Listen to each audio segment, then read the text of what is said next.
လေးချမ်းမာလေးမြမဆန်နဲ့တနက်ခါလေးသူလေးလေးချေ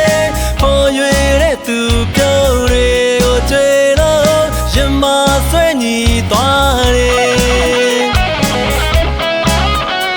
ဘယ်လိုလဲခွေနာမည်ကျွန်တော်မမေးလိုက်မိတယ်ဘယ်ကလဲခွေ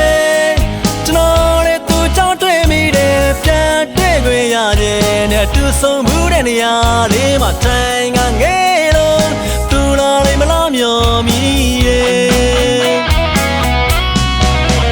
မျောနေတော့ကျွန်တော်စိတ်ကူးတဲ့ခြေလေးခွေတခုတော့ရပြီဟိုရှိမလားမကန်ချစ်တဲ့လူကိုတွေ့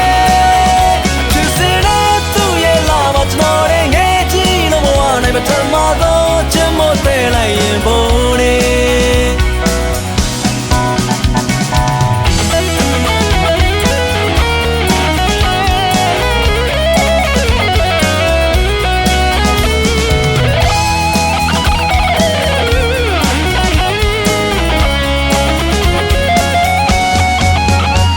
ဒီလိုနဲ့ကွယ်အချိန်နဲ့ကြာညောင်းရဲ့လာရှိသူနဲ့ချစ်ဖို့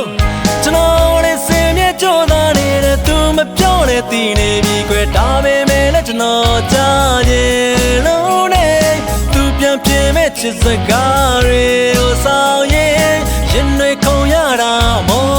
ကွယ်ဘယ်လိုလဲကွယ်ပြေပါတော့မင်းကလေးရဲ့အိမ်မထဲတောင်တကယ်ပါညာလည်းရောက်လာတယ်ပြန်ချစ်လို့ရမယ်ဆိုလေဒီလူကိုလည်းငယ်အောင်ကွယ်ချစ်တယ်အမြန်ပြေပါတော့ကောင်းပါလေရဲ့ပြေတော့ပြန်ပြေပါတော့ကောင်းပါလေ